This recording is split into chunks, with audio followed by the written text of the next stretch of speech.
Turning to the third genocidal act under Article 2C. Israel has deliberately imposed conditions on Gaza that cannot sustain life and are calculated to bring about its physical destruction. Israel achieves this in at least 4 ways. First, by displacement.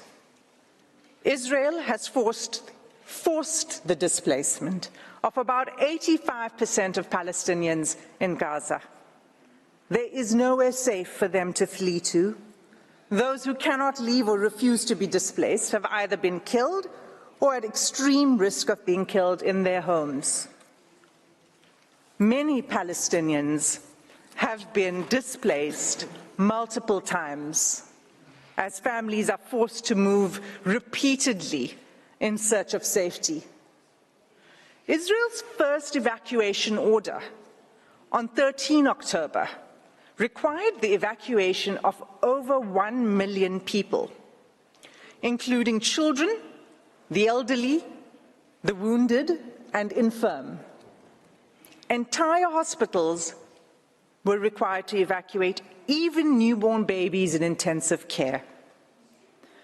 The order required them to evacuate the north to the south within 24 hours. The order itself was genocidal. It required immediate movement, taking only what could be carried, while no humanitarian assistance was permitted, and fuel, water, and food, and other necessities of life had deliberately been cut off. It was clearly calculated to bring about the destruction of the population. For many Palestinians, the forced evacuation from their homes is inevitably permanent. Israel has now damaged or destroyed an estimated 355,000 Palestinian homes, leaving at least 500,000 Palestinians with no home to return to. The Special Rapporteur on the Human Rights of Internally Displaced Persons explains that houses and infrastructure, I quote, have been razed to the ground, frustrating any realistic prospects for displaced Gazans to return home, repeating a long history of mass forced displacement of Palestinians by Israel. There is no indication at all that Israel accepts responsibility for rebuilding what it has destroyed. Instead, the destruction is celebrated by the Israeli army. Soldiers film themselves joyfully detonating entire apartment blocks and town squares, erecting the Israeli flag over the wreckage, seeking to re-establish Israeli settlements on the rubble of Palestinian homes, and thus extinguishing the very basis of Palestinian life in Gaza. Second, together with the forced displacement, Israel's conduct has been deliberately calculated to cause widespread hunger, dehydration, and starvation. Israel's campaign has pushed Gazans to the brink of famine. An unprecedented 93% of the population in Gaza is facing crisis levels of hunger. Of all the people in the world currently suffering catastrophic hunger, more than 80% are in Gaza. The situation is such that the experts are now predicting that more Palestinians in Gaza may die from starvation and disease than airstrikes. And yet Israel continues to impede the effective delivery of humanitarian assistance to Palestinians, not only refusing to allow sufficient aid in, but removing the ability to distribute it through constant bombardment and obstruction. Just 3 days ago, on 8 January, a planned mission by UN agencies to deliver urgent medical supplies and vital fuel to a hospital and medical supply center was denied by Israeli authorities. This marked the 5th denial of a mission to the center since 26 December, leaving 5 hospitals in northern Gaza without access to life-saving medical supplies and equipment. Aid trucks that are allowed in are seized upon by the hungry. What is provided is simply not enough.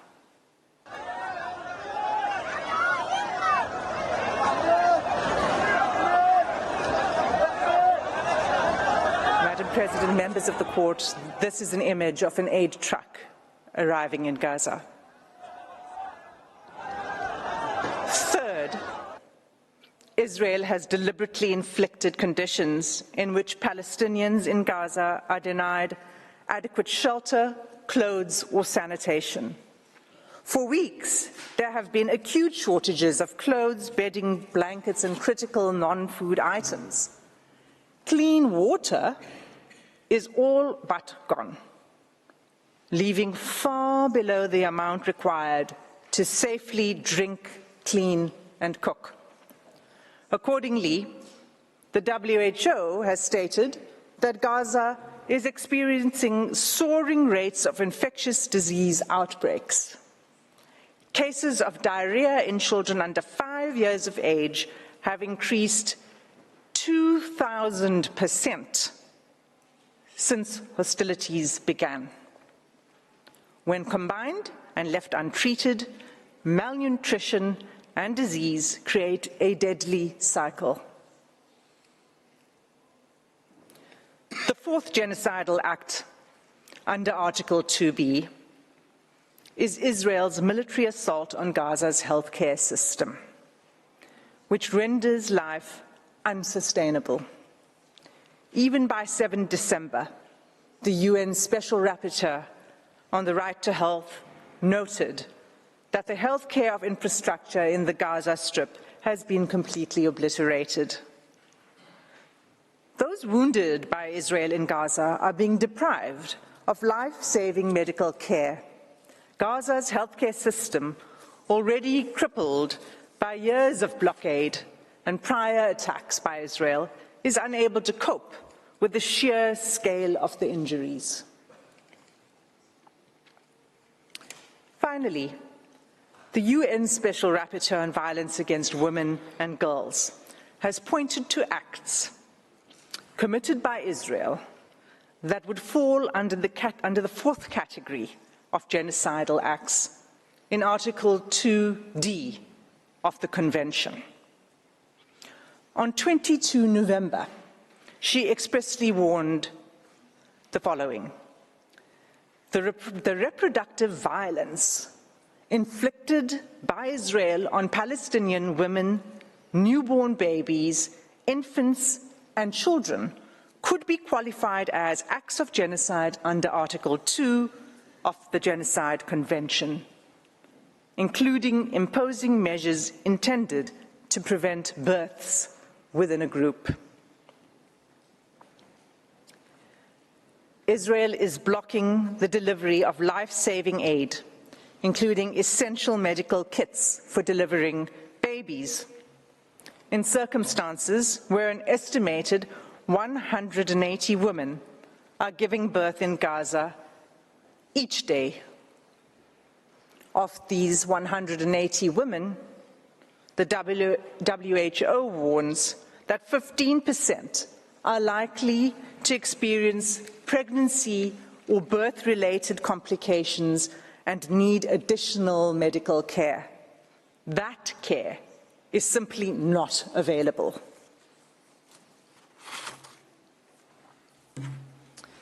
In sum, Madam President, all of these acts, individually and collectively, form a calculated pattern of conduct by Israel, indicating a genocidal intent.